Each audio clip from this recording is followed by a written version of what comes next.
Okay, so we were talking about these different asset classes. They have different features, not just rates of returns, but frictions and choice structures. So in housing wealth, you have a choice whether you can rent or buy, you can take out a mortgage. Once you take out a mortgage, there's a constraint, a collateral constraint that you're faced up against, which is a function of how much housing wealth you have. And of course, you can take out mortgage redraws. So what we want to try and understand is in the context of retirement saving adequacy, how do these saving motives influence how you're going to save across these different asset classes throughout a life cycle? Okay, now we'll go back to policy relevance. So why bother? We have this life cycle framework. It's nice, hump shape. Why bother doing this asset allocation business?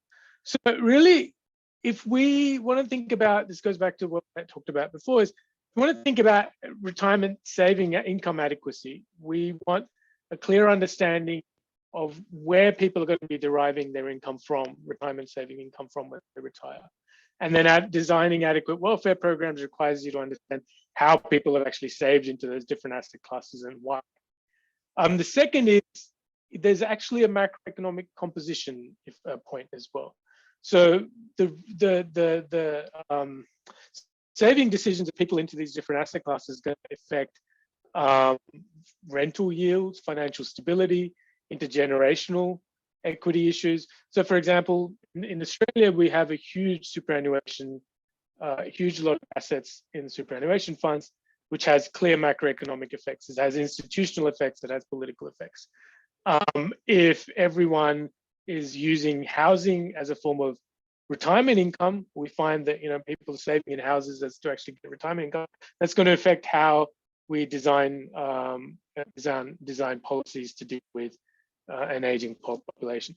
So we have an aging population. More and more people are going to depend on their own saving. We need to understand why they're saving across different asset classes, both from the point of view of their own income adequacy and also from the point of view of macroeconomic composition of capital and broader macroeconomic and institutional effects. Okay, but we're more focusing so much on the policy, but the actual economics of how these saving motives affect asset allocation decisions. So what do we do in our paper? So we're taking a structural life cycle model of optimal consumption and portfolio choice, which has housing and financial wealth in safe, risky assets, inside and outside pension funds.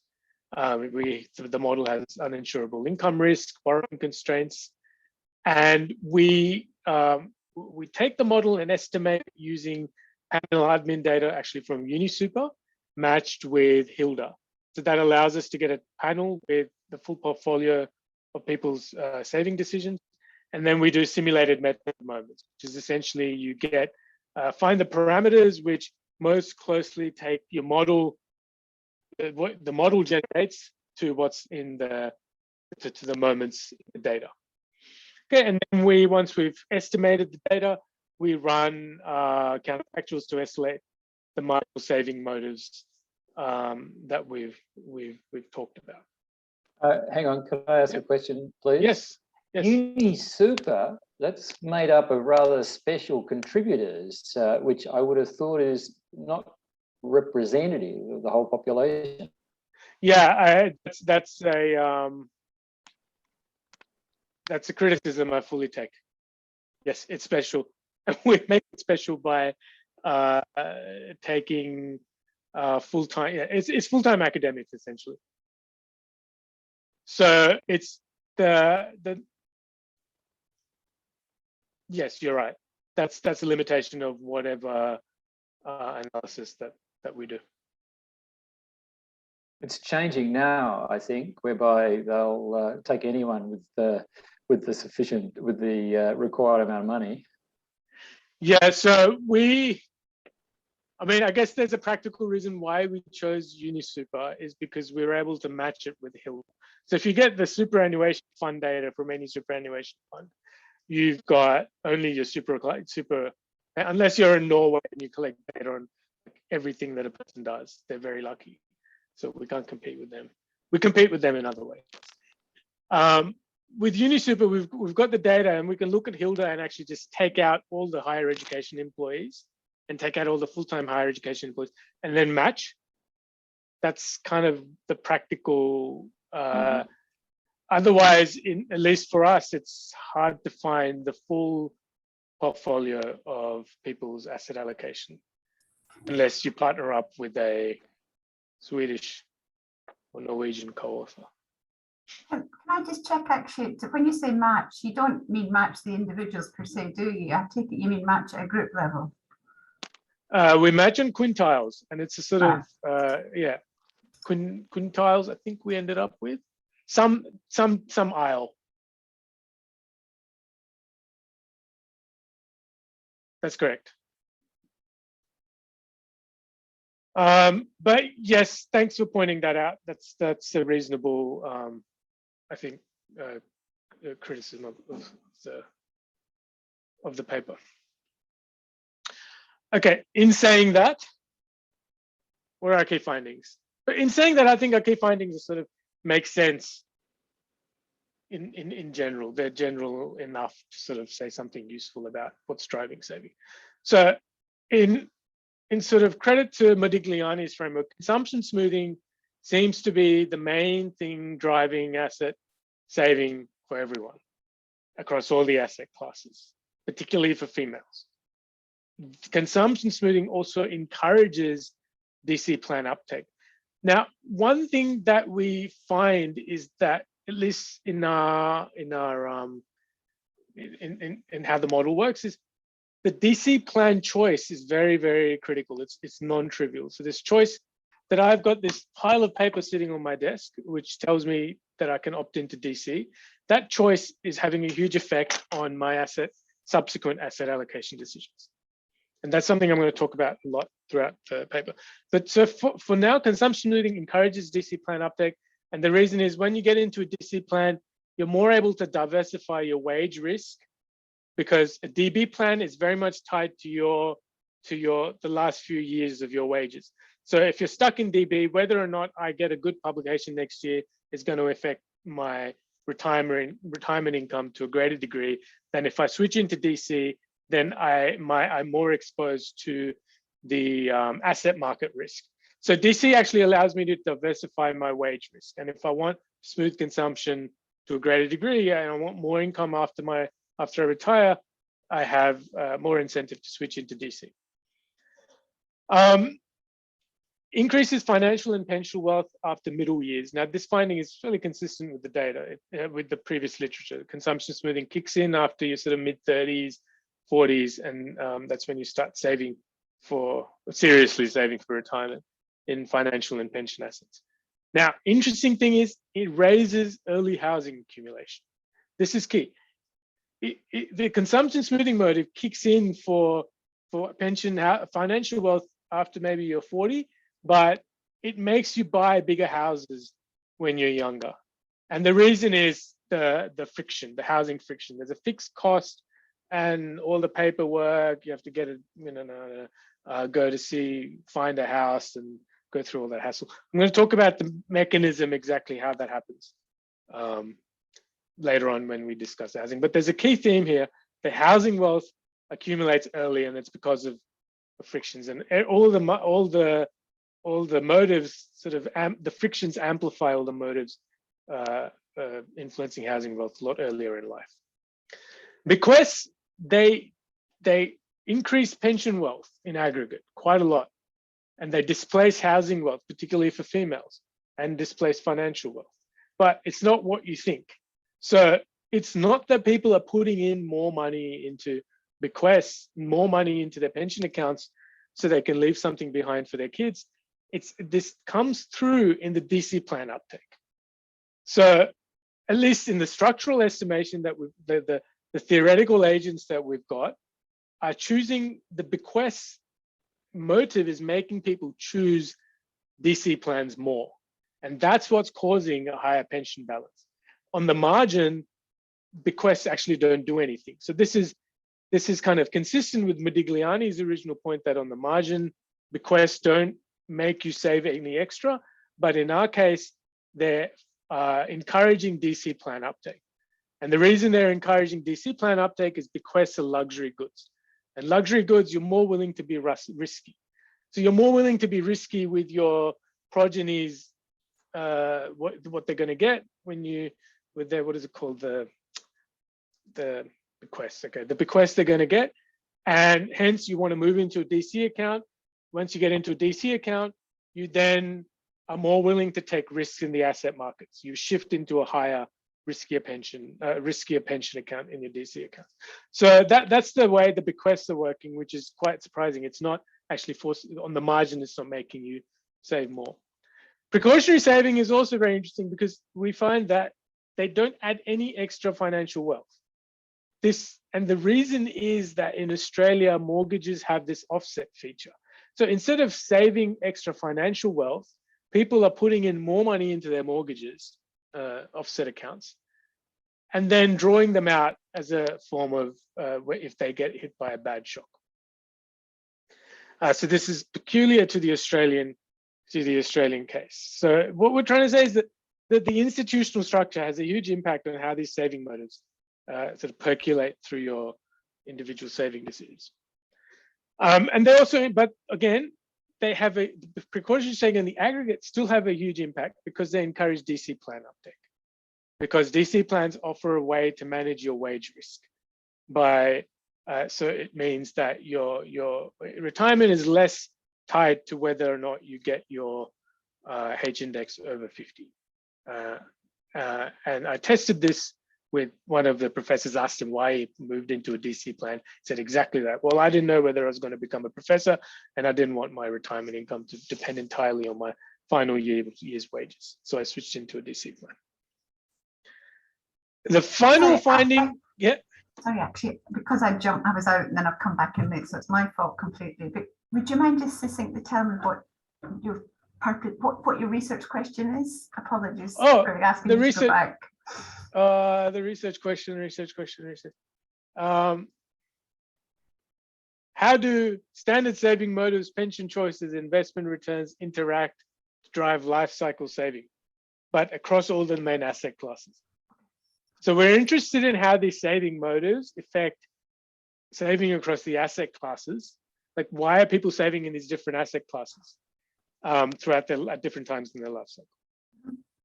Okay, sorry. So, and it's not just the saving motives, but how the frictions and plan choice architectures influence this decision.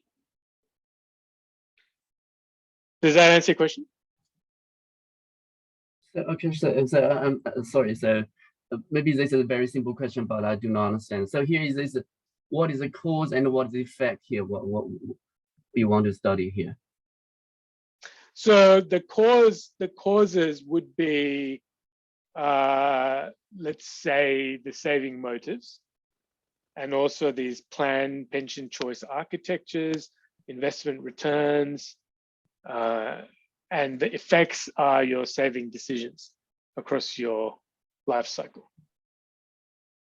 But all these causes are endogenous themselves, I'm thinking. Yeah, so they are.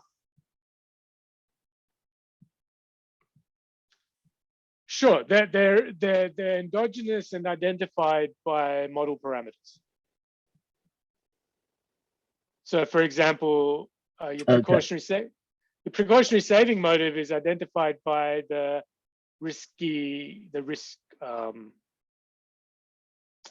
variance of your wage process, and the consumption smoothing motive is identified by the time profile of your wage.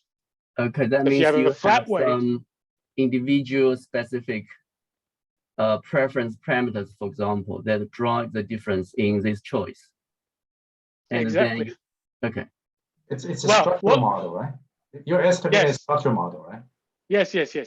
So what we do is there's no individual heterogeneity in the saving motives. There's individual heterogeneity and preferences.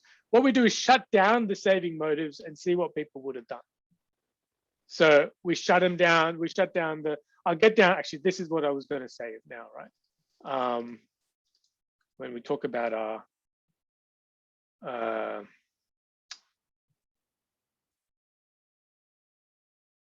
yeah, so in the counterfactuals, we shut down each of the saving motives by, say, making the wage shock variance 0. Now get rid of that gets rid of the precautionary saving motive.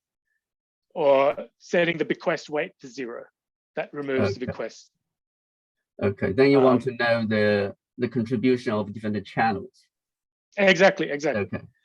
This is like an econ. I mean, this is a structural model. So I know you're not looking at the saving motives in the data. You're fitting econ model to the data, which has the saving motive, and you're sort of then doing the econ hand waving to say, well, the model now has appropriately identified the saving motive such that it is the data. That's what we do. As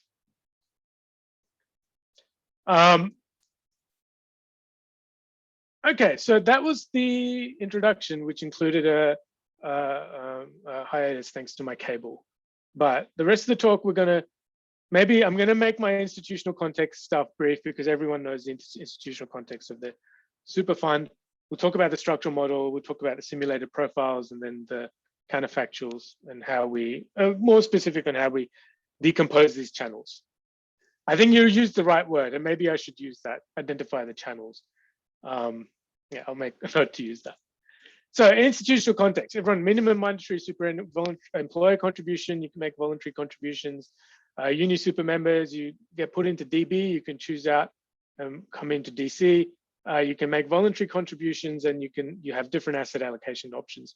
I don't know, I get this letter every month which tells me about my different asset allocations. And you know what? I've done this paper for 2 years and I still do not understand that uni super letter, and I have not done anything about it. So it shows, I guess it's a testament to the fixed costs involved in making the decisions. Can you change your fund? In this model or in real life? No, you. If you're dissatisfied with UniSuper, fire them. I can, but I will talk. No, I can, but as I'll show in this model, there are stochastic adjustment costs which make me stay the way I am. Okay. So every time I throw my uni super letter in the bin, I'm like, here's my adjustment cost. I just can't be bothered.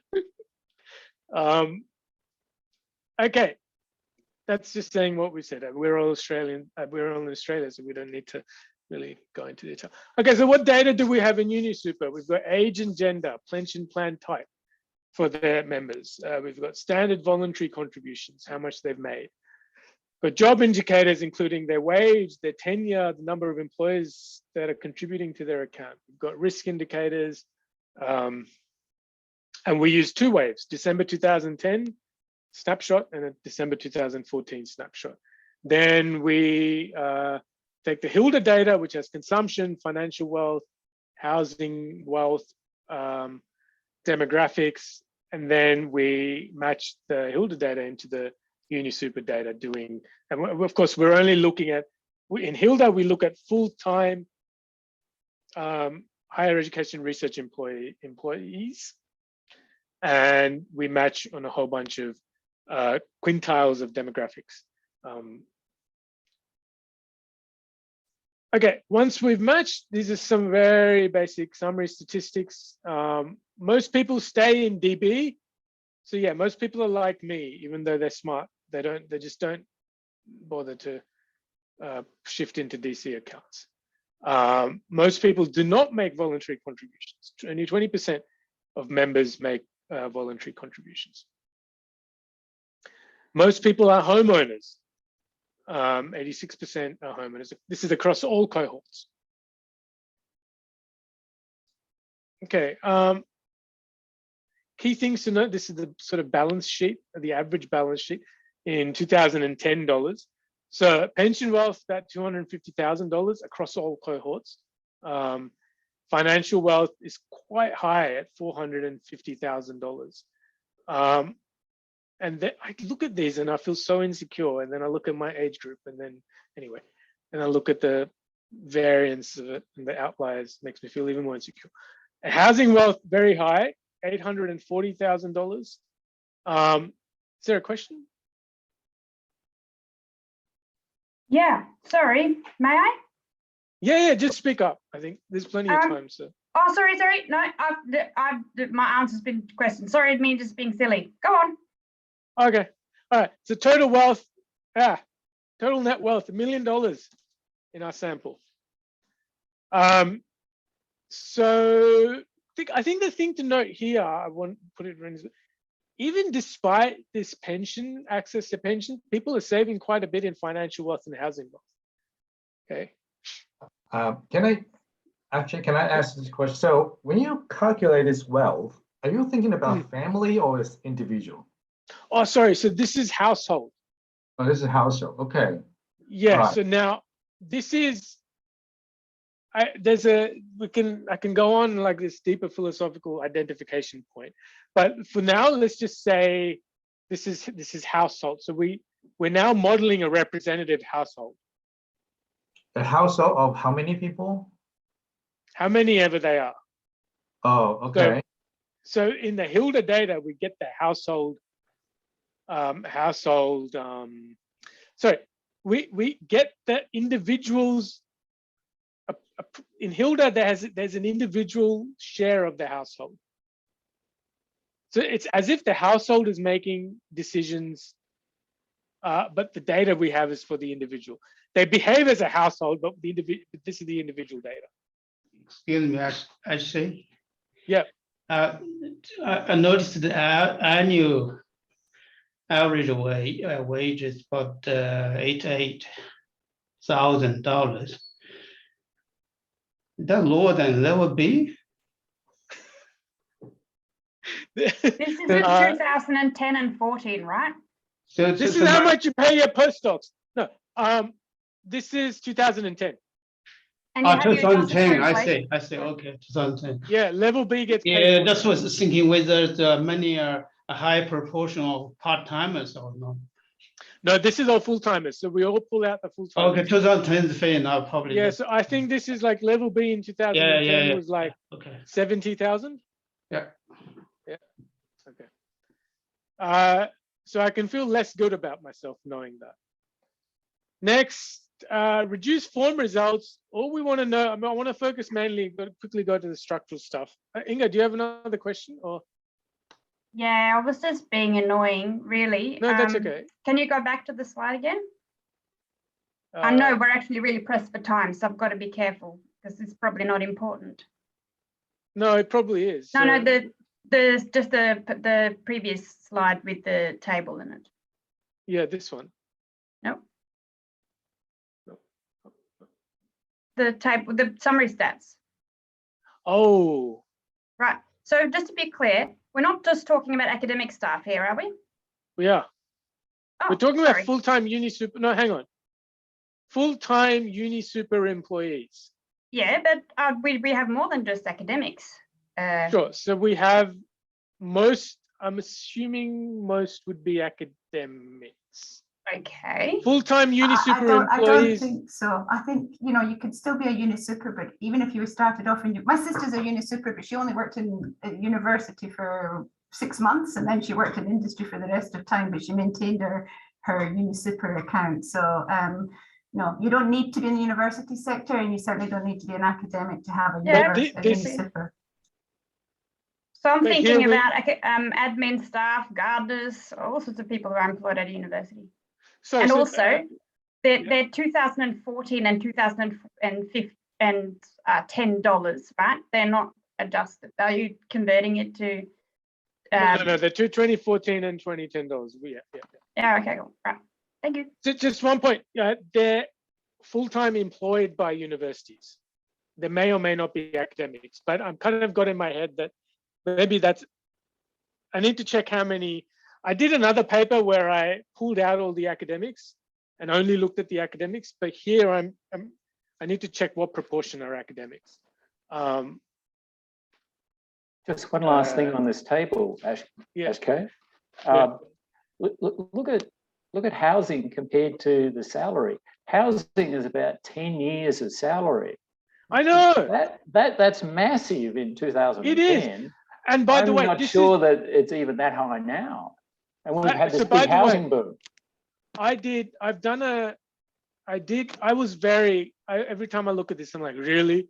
But if you look at the Sears data, and I've done a non-academic project where I pulled out, I think it's Sears, where's the ABS data, which has the household portfolio summary stats, you get similar things. And I was like, really? People are like super housing wealthy, even in going back to this time. So yes, there's a lot of housing wealth.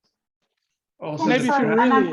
And I know I'm slowing it down, so I'm not overly surprised by that. I mean, just because of how house prices have moved, assuming that that's the major component of housing wealth. And, again, you can think of, if you were lucky enough, I've got into the housing market in the 1990s or early 2000s, you might have paid 100, 200, but by then that house would be probably around that price, that value. It doesn't take into consideration what your debt is. So I don't know if this is housing wealth, net housing wealth, or just the value of your assets. No, this is net housing wealth.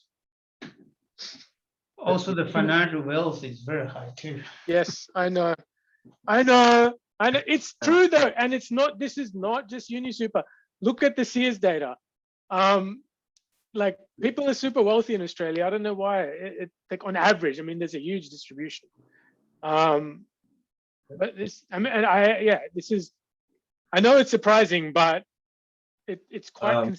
But I think it's probably it would be better to look at the median instead of mean. I mean, the distribution of housing wealth should be very right skewed. You look at the mean and median; they are very different.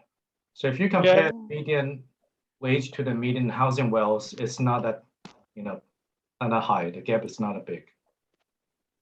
Still, I mean, it still makes me feel insecure. So the mean's got the vice chancellors and all the deputy vice chancellors in there. The median is much more representative, as Simon says.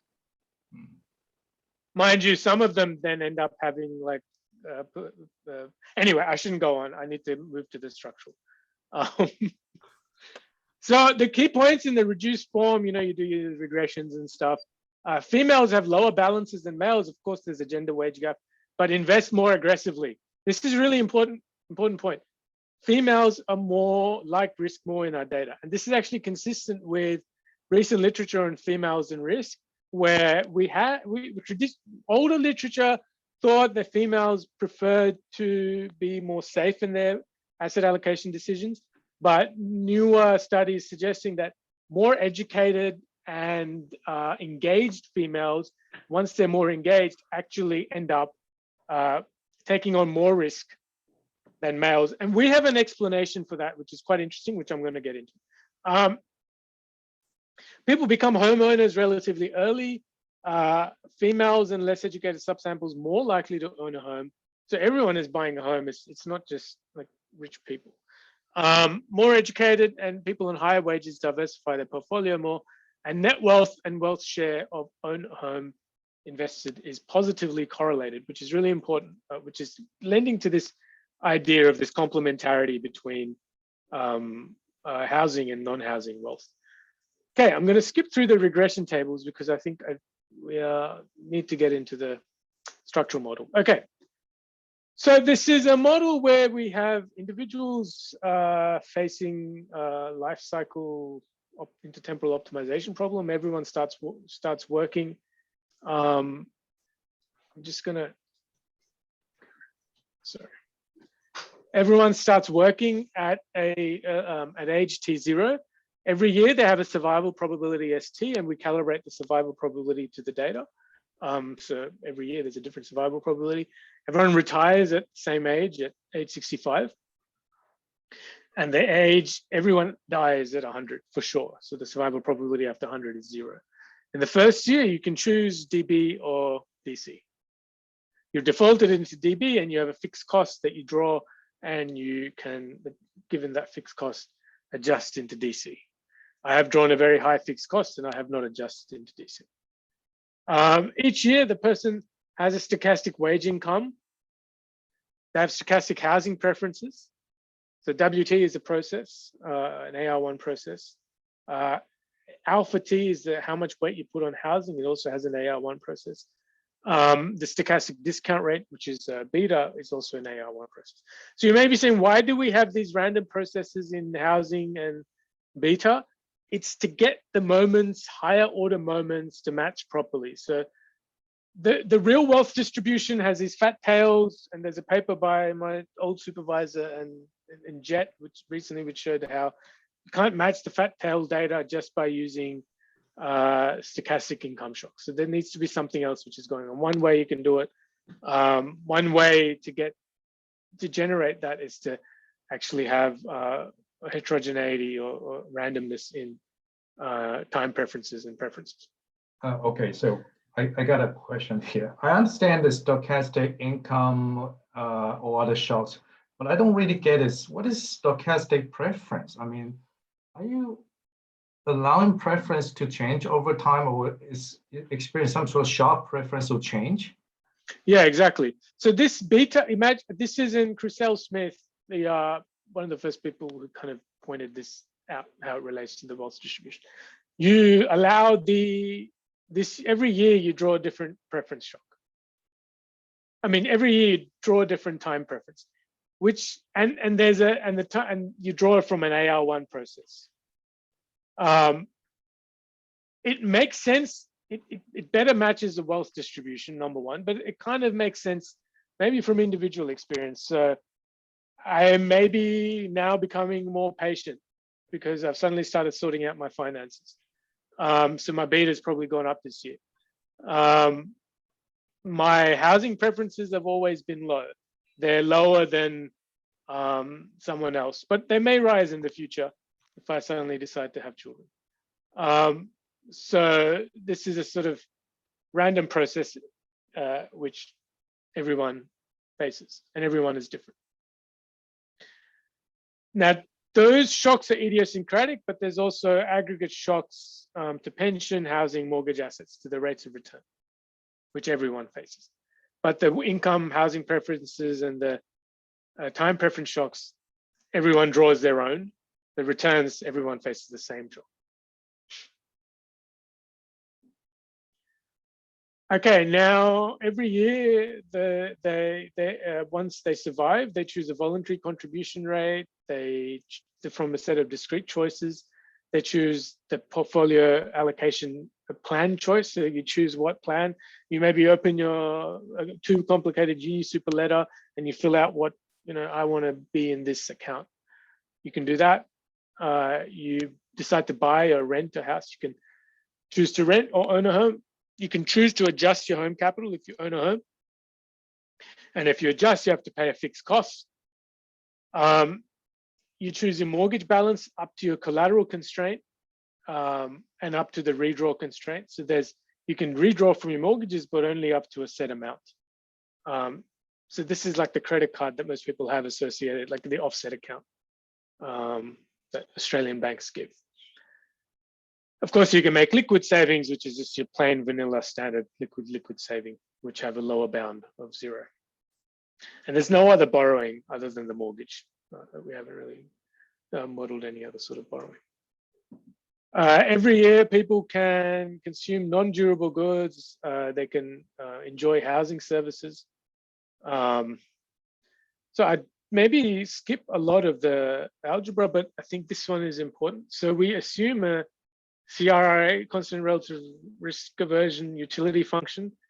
Of course, there's a limitation here. We're not able to separately identify the intertemporal elasticity from the coefficient of risk aversion. But here, the key point is that housing. So this is, so you had a question about how the stochastic housing preference, how these preferences work. So here, the alpha, that is the share of housing in your CES function. So S is your housing services, C is consumption. The share of housing is drawn randomly every period. So your utility function randomly changes every period. But of course, you have rational expectations over that random change because rational expectations is true.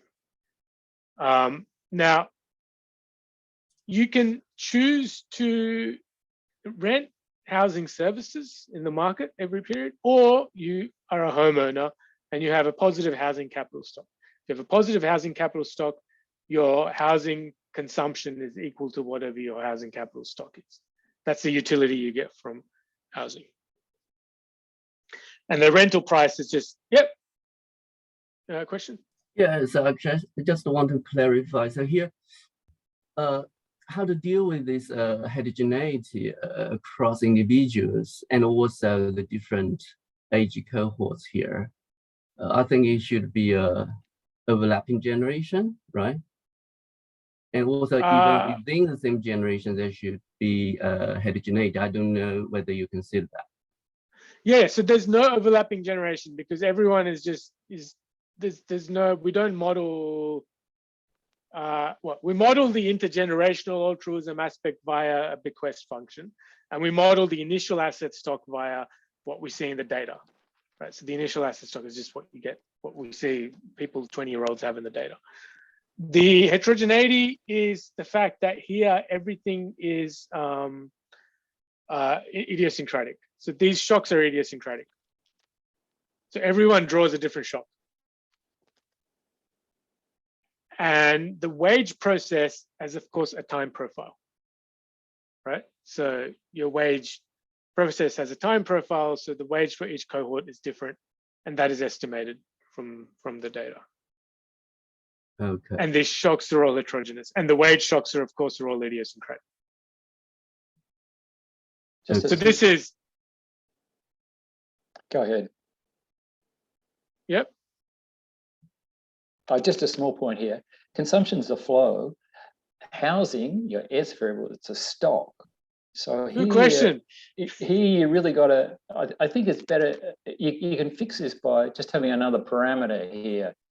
Just have that S is equal to lambda times H. I don't think your alpha T does it because alpha T compares consumption with the stock of housings. So that's got the stock flow dimension to it. Yeah, this is so many people have like raised this, and I'm like, okay, I need to fix it then. Yeah, you're right. There needs to be like a lambda, some function like S is like F function of HT plus 1. So it's not that S. Your stock doesn't deplete once you've consumed your housing. Like if you live in your house doesn't like disappear. You're right. I need to fix the notation a little bit. But yeah, once you live in your house, it doesn't disappear.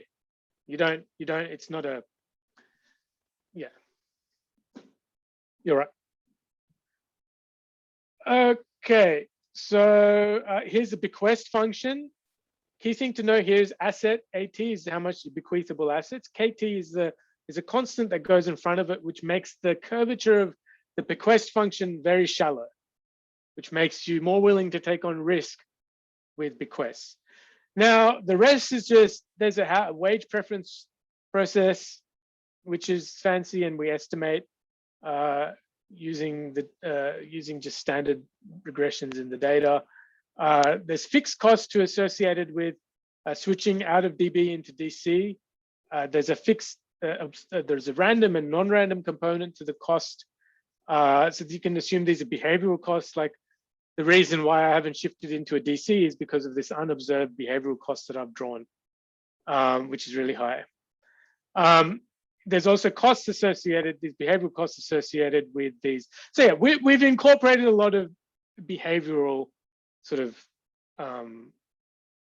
decision-making frictions into our model. There's also costs associated with making voluntary contributions and changing your pension plans, cost of reading trying to decipher your UniSuper language and being on hold to them on their phone and all that kind of stuff. Okay, so mortgages quickly, there's a collateral constraint. You can only borrow up to a certain limit of your housing stock each period. You can offset, you can withdraw back from your mortgage account, but only up to a certain limit, which is given by the average offset level that Australians have. Financial wealth is straightforward, risky rate of return, risk-free rate of return are. And then there's Bellman equations, which maybe we will not talk about. Okay, so once we have this model, the problem is there's three issues. First issue, problem is non-convex. There's discrete choices associated with the DB/DC choice, the rent or not rent or buy choice, the move or not move choice, whether you want to move your house or just stay put. That's friction. The choice of whether or not your voluntary contributions, your risky asset share contract, all of these are discrete choices. They induce a non-convexity in the value function, which means that standard first order conditions are no longer sufficient.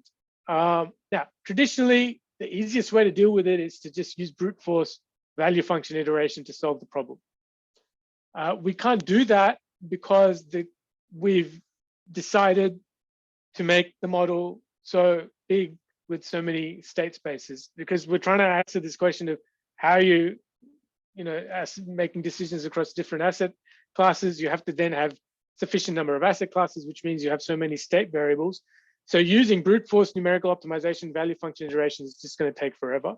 So we contribute to the mathematical literature on how to solve these non-convex problems by developing second order conditions, which can characterize sufficiency, which is what we use. So we use these second order conditions to speed up what's called an endogenous grid method to help solve the model more efficiently.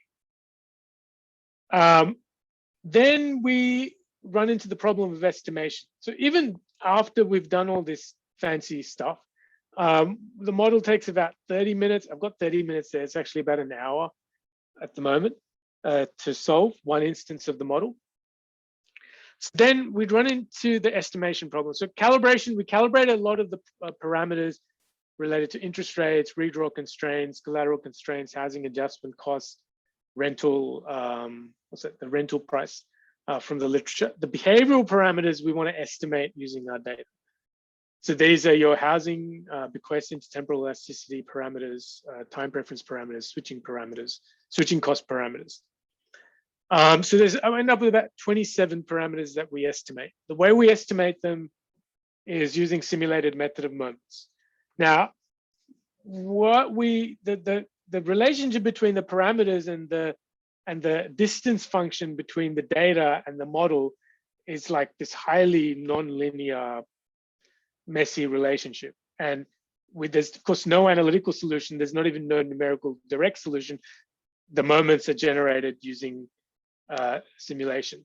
So the way, I think we're the first probably to do this, the way we estimate is using a Monte Carlo algorithm called cross entropy method. And we draw lots of, in a nutshell, we essentially draw lots of parameter values iteratively and then that allows us to converge to a set of parameter values that minimize the distance between the data and the model. And we use Australia's new national computational infrastructure and perform computations, which would have taken, I don't know, 5 to 10 years, 2 to 3 years in about 5 to 10 hours. So this research has really been enabled because of this new wonderful public good down in Canberra. Right, actually, just a quick reminder, you have about 6 minutes, roughly. Oh, 30? 13. Oh, 13, okay. We will get into the results. Okay.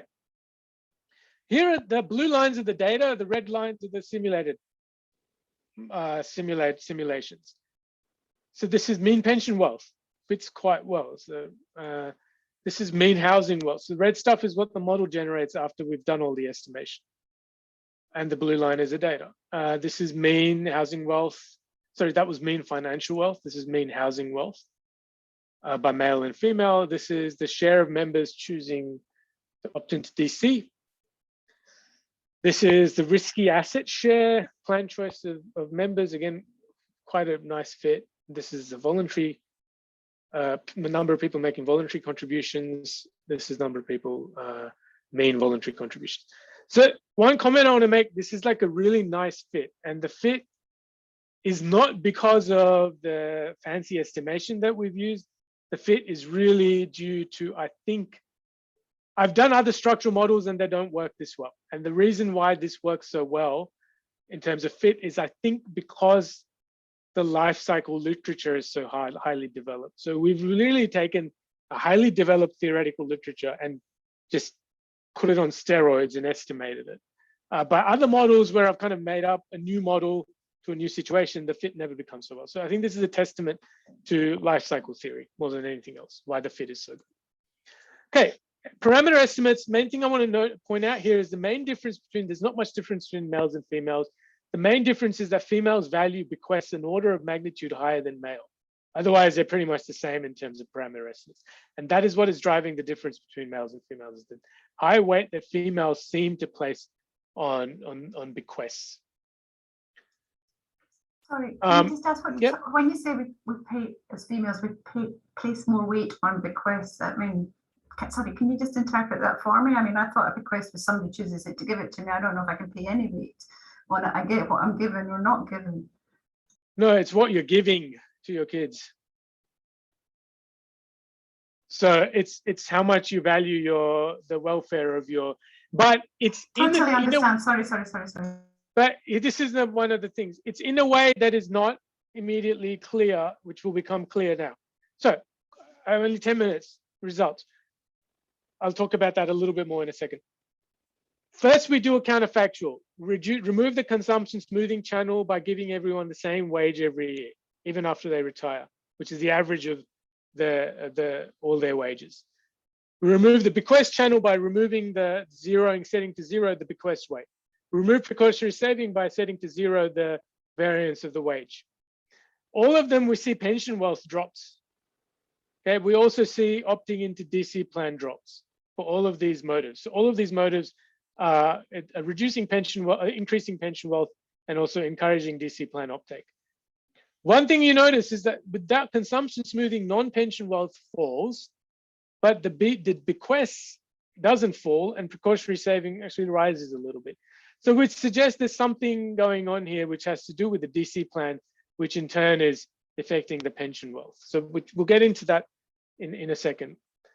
The other thing I want to point out is once you remove switching costs, we remove the switching costs into making superannuation contributions, which pushes up pension fund, the superannuation balance, actually encourages housing wealth. So this is the third last line you see here. Okay, so this suggests that pension wealth is not displacing housing wealth, it's complementing housing wealth. Housing wealth increases. Okay, same story with females, but now the bequest question. Removing bequests reduces the risky asset share of females. So the reason why females are getting this high bequest parameter is the model trying to explain why they like risk more. Because bequests have this flat curvature of the utility function, the bequest function, it's not that, oh, females are saving more, that's why they value bequests more. What the SMM is picking up is their love for risk is flowing through. So it's like, I mean, I'm trying to say just what the model is saying. I think it's open to discussion to how it extrapolates, but bequests are a luxury good. You're more willing to take risk if you value bequests more. So you have a more risky portfolio allocation. Okay, so what I want to do now is we've seen what the effect is if you take into account the effect of the saving motives on DC plan choice, and then again, the effect on asset allocation. We want to fix DC plan choice now and see the direct effect on all the asset allocations of all these saving motives. Okay, so we fix the DC plan choice. And what we see is the green line is the consumption smoothing effect on financial wealth. Okay, so the direct effect of precautionary saving and bequest is negligible on financial wealth. And consumption smoothing is huge, particularly after the age of 40. That's the green line for both males and females. Okay, now, consumption smoothing kicks in after 40, but for housing wealth, it kicks in a lot earlier. But housing wealth does, but but the precautionary saving motive or the bequest motive doesn't actually encourage housing wealth. Bequests, in fact, displace housing wealth. So people are not buying houses to leave it for their kids. People are actually buying smaller houses to leave something for their kids. And then pension wealth, again, primarily influenced by consumption wealth, but a lot later on in life, and not to the same degree because of this paperwork that you have to fill out to do anything with your uni super account. So that's why people have, in this model, as far as this model goes, people have lots of financial assets because of all the fixed costs associated with making a pension account. Okay, so just to close, I want to talk about this housing pension complementarity. Why is it that a rise in pension wealth is making people save more in housing? So your pension wealth goes up. You imagine yourself to be wealthier when you've retired. Oh, I'm wealthier when I'm retired. I want a bigger house when I'm retired. Oh, you have a bigger house when you're retired. Well, I should actually smooth some of that consumption to my middle years. Okay, so there's consumption smoothing happening in the opposite direction. I have a bigger house when I'm retired. Okay, I'm willing to have a little bit smaller house and maybe have a lot bigger house even when I'm 40. Now, the 20-year-old making that forward-looking decision says, I want a big house when I'm 40, but I have to pay this friction to adjust a house when I'm 40. So I'm going to buy a bigger house when I'm 20, so I don't have to pay all these frictions when I'm 40. So this is kind of, you see this story of young people buying big houses, even when they're young, bigger houses than they actually need to avoid the frictions. And that means this housing, that the effect of anything which pushes up housing gets amplified, which results in this complementarity from pension wealth to housing wealth. Okay, so to conclude, main finding, consumption smoothing is playing the key role in driving financial and early housing wealth. Okay, housing wealth happens early because of all these modes. Bequests have a limited role on the margin, but they actually affect plan choice, DC plan choice. And this in turn affects your asset allocation decision. But in fact, bequests displace housing. Housing is not acting as a bequest mechanism. Precautionary saving doesn't really do much because people use these mortgage offsets. But precautionary saving does affect plan choice. And housing and pensions act as complements. Okay, I had some final remarks, which were sort of off the paper, but maybe we can discuss in the last 4 minutes rather than me ranting on with my final remarks. All right, all good. So are there any other? Yeah, are there questions? If you have a question, put up your hand. Yeah, oh, I have a question. Where's the hand here? Or criticisms. Okay, Leandro. Okay, I mean, I'm just a little concerned about this story about the housing and the pension. I mean, when you got to retire, usually you wanna get a smaller house, not a bigger house. I mean, doesn't make sense for me. This is what people do. I mean, they move from a big house to a smaller apartment. Sure, yeah. So I mean, for example, my Ken is not retired; he's still active. But I mean, Ken basically switch from a larger, beautiful house to a very nice and trendy, apartment. Right. Sorry. So just to clarify, that is exactly what's happening. What I was pointing out here was not that you want a bigger house when you're retired, is that if you're more wealthy when you're retired, you're going to consume more housing when you're retired. But you're consuming less housing. No. But you're still going to consume. My parents are not wealthy, so they have a smaller house than my wealthier friends' parents who have a bigger house. Right? My parents are moving in, they're not wealthy, they have a smaller house. My partner's parents are wealthy, they have a bigger house. The wealthier people consume bigger houses, even when they're retired. This doesn't have to be when just they get retired. I mean, I just think it's very hard to buy this story. Sorry, it should be something else. I mean, might be they are investing in housing for another investment, not for their own. Sorry, can I just point out the story here? It's not that you're not downsizing after you're retiring. But there is just there's a consumption effect. If you're wealthier, you're going to consume more when you retire. You're going to consume durable and non-durable. That's just the point. And if you have more wealth when you're retired because of pensions, you're going to consume a little bit more housing when you retire. In the end, it's the price of the house, right? You can downsize to a smaller house, but in the more expensive location. So then in the end, you do downsizing, but the house price actually become higher. Sure, richer people have bigger houses. I mean, that's even when they're retired, richer people have bigger houses. Right. Now, if you anticipate being rich when you're retired, you're going to buy a bigger house when you're young. I mean, you have this dinner table conversation in Sydney all the time. Yeah. With okay. It's not that you don't downsize. You do downsize, but if you have more money, you're going to downsize less than if you have less money, and that gets translated and amplified to your younger years. Okay, so then Alexon first, then next Ken. Let me ask Ken to go first. I want to hear his question. Thanks. Oh, really? Okay.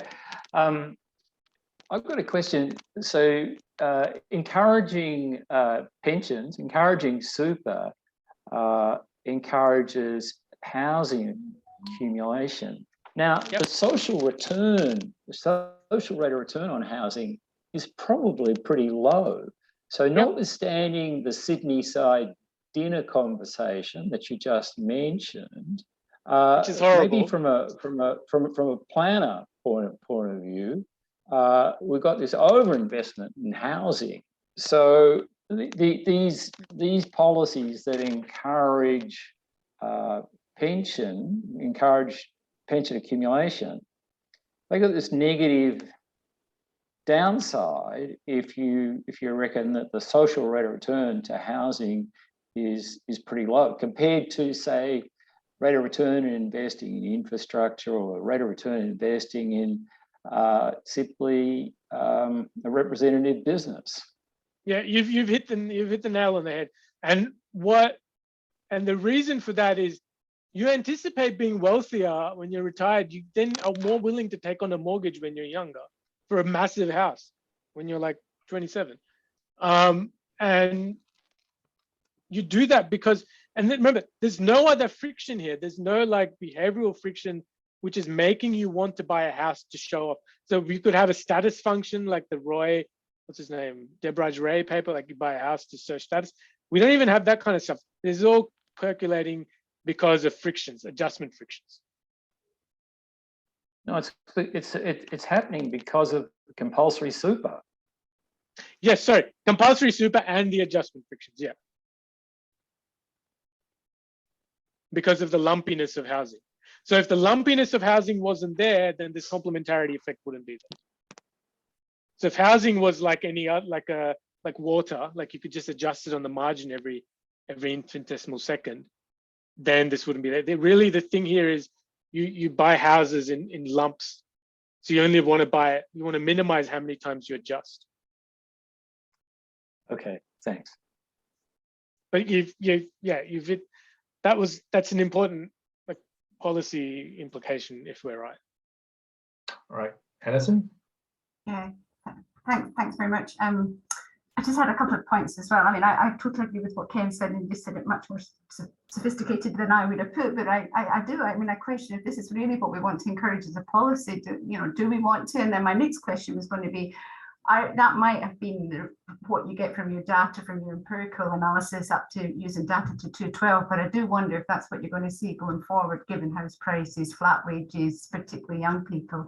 And then the other 2 points I just wanted to kind of ask was, one, coming back to the women and the risk, being more risk takers and their bequests. I just wondered how much of that's a household effect, because you're married and because perhaps your spouse has got their savings put somewhere else, that's showing up in the women's savings. So basically, they're not all making the same decisions. They're making them as a joint decision. And so women are saying, well, okay, well, I'll leave my money as a bequest, and guys are doing something else. And then the final one, which I think is a point that Sean asked, is I still don't really understand the the framing of your model in terms of the stochastic assumptions. You know, if everything's stochastic, if the returns to my investments are random, then, you know, why would I make any conscious decisions? I might as well just go to the casino and gamble my money if it's all stochastic. So I don't understand really the parameters of your model. There's randomness in the casino with a negative expected rate of return. That's what doesn't make any sense. I mean, the average return on it, I don't know how much it is. I guess it's negative. I mean, here there's a positive expected rate of return on all your assets. That's why you're making the savings. And there's a safe asset as well. The liquid asset is safe. There's no randomness there. But you save into your risky asset because there's a positive expected rate of return. Like the market may go up, may go down, but on average, it's your willingness to take risk. May I follow up Alison's question? I don't understand very well the assumption of stochastic preferences. So when you're making plans, do you take into account that all of a sudden your preferences may change? And yeah. Yep. So as far as the beauty of the thing we all love called rational expectations economics, it's like you have state contingent plans and you have a state contingent plan for every state of your preferences. And you have expectations which are formed given those plans. So you know that 10% probability next year you'll be really impatient and 90% probability you'll be very patient. So, and then you form your expectations based on those probabilities. So mainly these assumption is just to bring heterogeneity among agents. That's the main. Yeah, I mean, this is actually something I'm still trying to figure out, whether it's just an assumption to make the moments fit, like this is what Chris Allen Smith do, or is this something which is something how people behave? It's a good question. I'm trying to, it definitely makes the model work, and this is kind of becoming fairly common. That's actually a good counterfactual we should do, right? Thank you for that. Yes, to test that. Okay. So before we take any more questions, I first want to officially conclude this. If you feel you want to stay longer to ask questions, feel free, but you have to go, that's fine. So next two questions, Ken and then Sean. So Ken, go. Hello, Ken. He's frozen. Me? Oh, yeah. Hello, can you hear me? Yes, go ahead. Yeah, further to Luciana's point, it's not terribly attractive to have stochastic preferences. Maybe there's some way of getting around. I take your point that you need it to get the matching of the moments, but wouldn't an alternative be to fix the parameters of your utility function, including time, not time preference, but fix the other parameters, don't make them random, but experiment more with richer functional form on the utility function to give you that required lumpiness in the, or that required fat tail in that distribution that you were talking about. So I think it's not terribly attractive to have, you know, everyone wakes up, how do you feel today? I feel completely different to what I feel yesterday. I do. Throws out the idea of consistency, it throws out the idea of rationality, it throws out the idea of sort of I'm never throwing out rationality.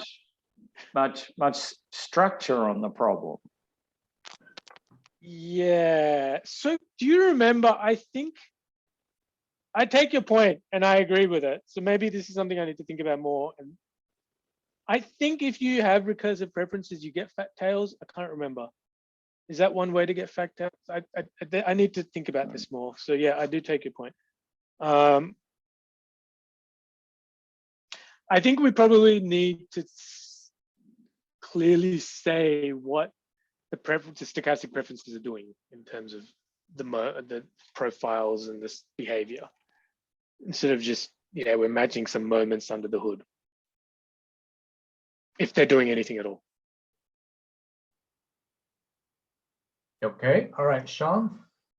Yeah, thanks, Simon. So actually, I'm just want to ask a question related to the how to deal with this housing, the market value of the housing, and the utility that you can really enjoy from this house.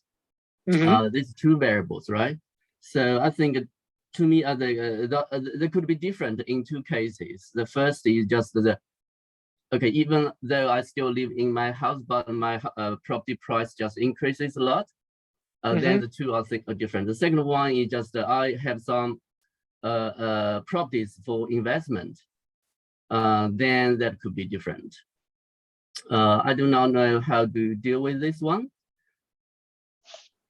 So the first thing we deal with, because the house price is separate to the housing stock, so this probably goes back to how what goes into the utility function is HT, but the house price is PT. So your house price appreciates, PT goes up, but HT stays the same. Okay. So this is like, I see this all the time. I really like economics because you can like look at situations every day and see like, oh, that's what's happening in my model. So you kind of see, my brother-in-law bought a house recently in Sydney, French's Forest, which is like a super wealthy area. So these guys would have bought the house 20 years ago, small house. They're super wealthy, and because the PT has gone up, but the housing services that the previous owners were getting were the same as 20 years ago. Yeah, then what about the investment property in this model? Yeah, so that's something I had, last minute decision to not include that, so as to avoid another. Okay. You introduce them separately. Yes, you understand. So here I come back to the question I think raised by Ken and also Luciana as well.